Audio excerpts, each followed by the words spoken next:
Eu descobri a antropologia, embora fosse boa aluna na matemática, sabia que não queria ser engenheira, nem matemática, nem nada dessas áreas, que queria uma área mais ligada à história, mas percebi que no final do secundário que também não me seduzia a história, para dizer a verdade.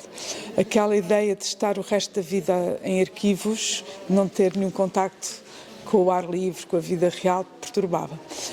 E descobri por duas vias. Na altura não se falava em antropologia, se não se fala muito agora, quando eu era jovem não se falava nada.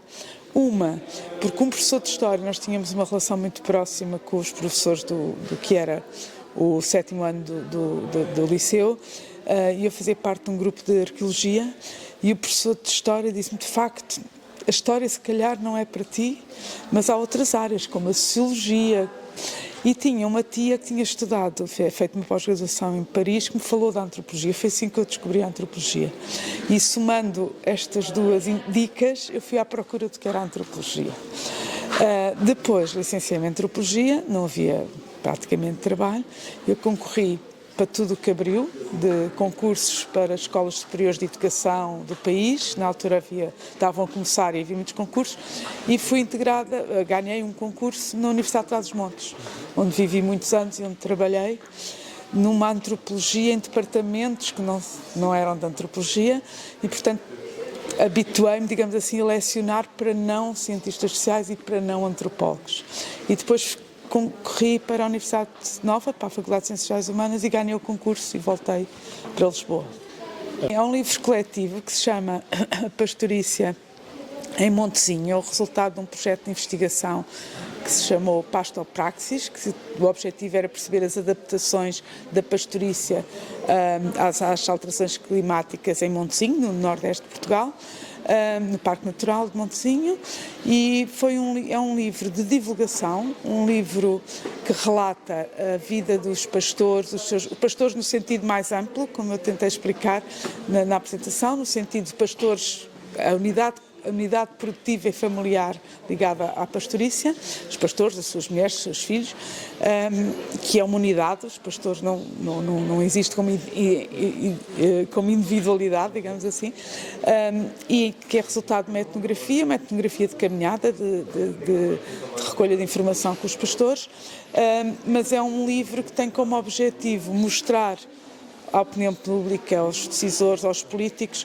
como os pastores em Portugal têm um conhecimento, claro, focado no estudo de caso de Montezinho, e já estão a sentir as alterações climáticas, têm formas de adaptação às alterações climáticas, mas sobretudo romper com uma visão muito romântica, passadista, folclórica, como eu disse, estigmatizante do que é o mundo rural e o que é a pastorícia em Portugal. E também é um livro que tem um objetivo de retornar aos próprios pastores os dados que recolhemos, mas mais do que os dados que recolhemos, uma vez que tudo o que escrevemos foi discutido com eles, de os empoderar, digamos assim, de eles terem poderem mostrar que a realidade deles, embora em continuidade com o passado e com a vinda camponesa do passado, é uma realidade moderna, uma realidade em que eles dominam perfeitamente os mecanismos da sociedade capitalista, vão sobrevivendo em estratégias muito complexas, mas que a realidade da pastorícia em Montezinho é essencial para a sobrevivência de um sistema que é um sistema ecológico e social também. A antropologia, o congresso é sempre bem bom, é muito rico, é sempre muito interessante, pena é a gente não poder ver tudo, não é? Ouvir tudo, mas a antropologia, obviamente, como as outras ciências sociais, mas a antropologia em particular tem um olhar diferenciado, não é? Um olhar mais aprofundado, digamos assim, e mais respeitador das diversidades. A antropologia é precisa em todas as áreas. O futuro da antropologia depende de todos nós, não é? Mas depende, sobretudo, dos mais jovens antropólogos.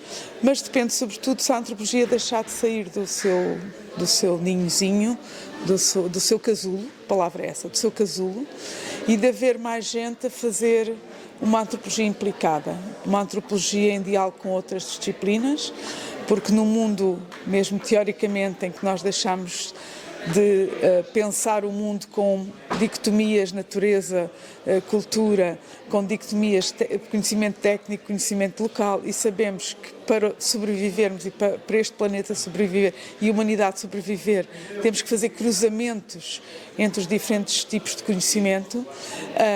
Para isso, a antropologia tem que dialogar com outras disciplinas e tem que dialogar com as pessoas que não estão no mundo académico. E o que eu sinto muitas vezes é que a antropologia vive num casulo, tem uma linguagem muito fechada, não estou a dizer toda, não é? E que faz coisas lindíssimas, produções científicas, artigos científicos, livros lindíssimos, mas de difícil acesso aos outros em termos de leitura. Portanto, eu penso que a antropologia, em Portugal como nos outros sítios, continua a ser preciso haver pessoas a refletirem teoricamente, senão não se pode avançar, obviamente, mas tem que se abrir ao diálogo com as outras disciplinas, tem que se abrir ao diálogo com os outros agentes, com os outros atores sociais, se quiser. Você propõe uma antropologia fora do auditório? Eu proponho que a antropologia saiba estar no auditório e fora do auditório, e que não haja uma valorização excessiva em termos de valorização, não é, no sentido clássico, de dar mais valor a quem está no auditório.